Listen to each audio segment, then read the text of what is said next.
Dalam nama Bapa dan Putra dan Roh Kudus. Amin. Marilah berdoa. Tuhan Allah Bapa di surga, kami bersyukur kepadamu atas firman kehidupan yang selalu menemani perjalanan hidup kami. Firman yang adalah kekuatan yang menyelamatkan kami. Kami mohon tuntunlah kami agar firman-Mu yang kami renungkan hari ini dapat menjadi pegangan bagi hidup kami sehari-hari. Syukur dan permohonan kami ini kami sampaikan kepadamu dengan pengantaran Kristus Tuhan kami. Amin. Tuhan bersamamu dan bersama roh-Mu.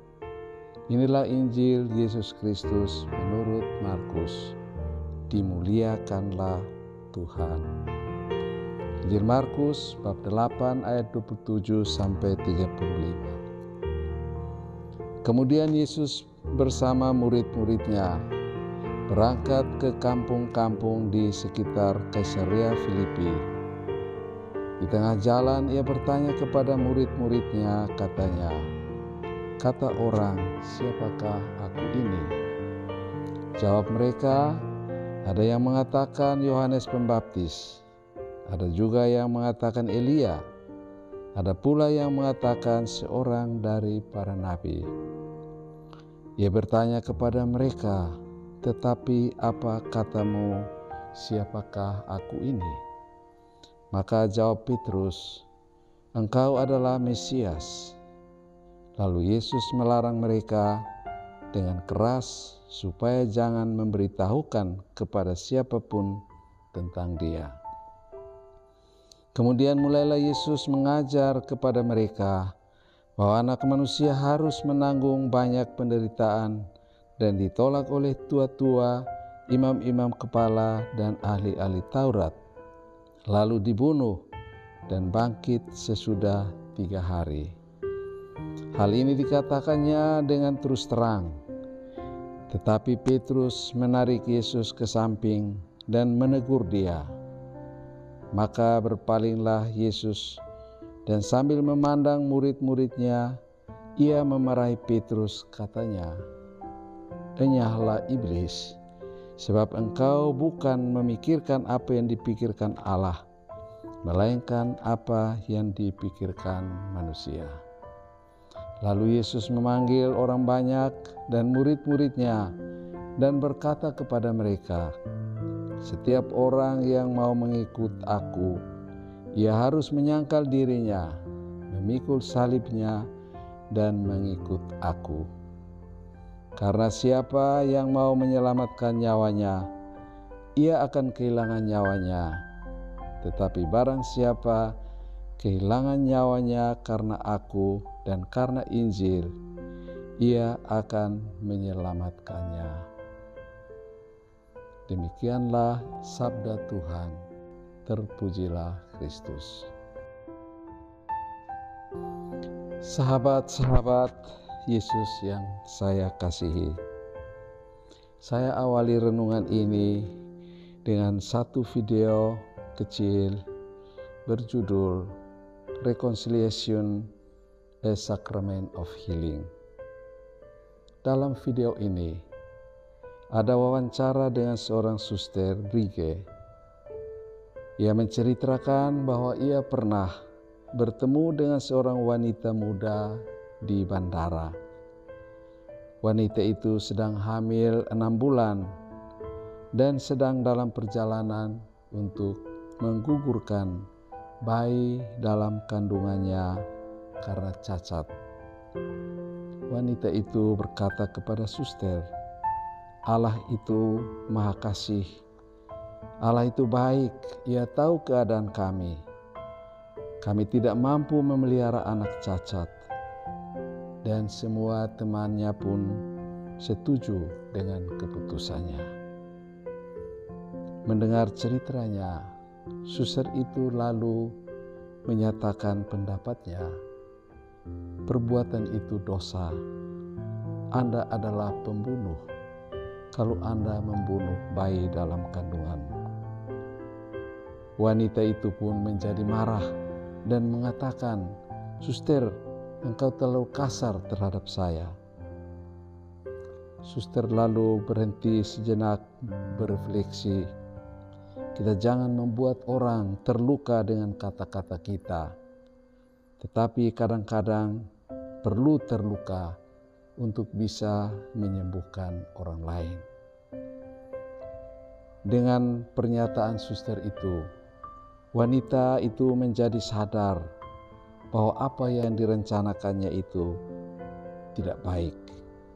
Suster lalu menasihatinya, "Bagi saya, yang penting engkau sudah tahu bahwa perbuatan rencanamu itu jahat. Silakan mengambil keputusan sendiri." Esok harinya, ketika ia berada mendekati klinik aborsi, ia merasa takut ketika ia mengingat pesan dari suster tersebut. Dalam kepastian mengingat pesan suster itu, ia membatalkan rencananya untuk menggugurkan bayi itu. Ia kembali ke rumahnya. Beberapa bulan kemudian, ia melahirkan, dan dokter menepuk bahunya dengan mengatakan, "Kita telah bersalah, anak ini utuh sempurna." Wanita itu kemudian bersama suaminya menemui suster dan menyatakan permohonan maaf dan bersukacita karena mereka boleh membatalkan rencana jahat mereka dan bahwa saat ini mereka memiliki seorang bayi yang sehat dan menyenangkan.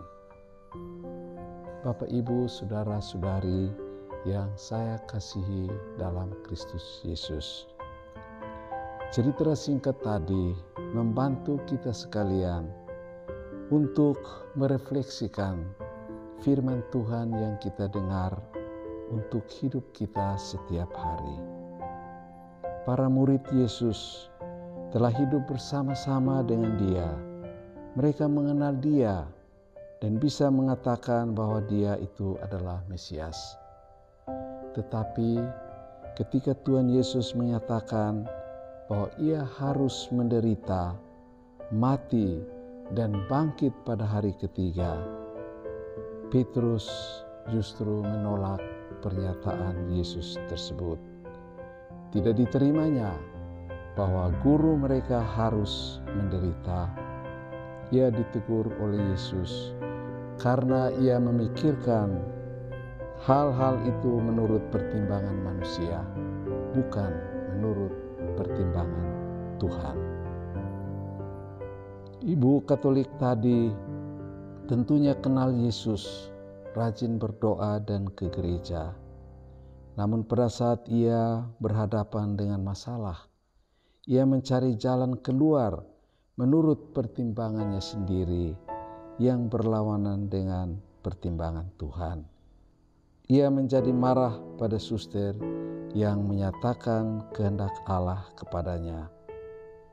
Bukankah kita sekalian juga kadang-kadang kita merasa marah ketika kita ditegur oleh sesama kita karena kita melawan kehendak Tuhan?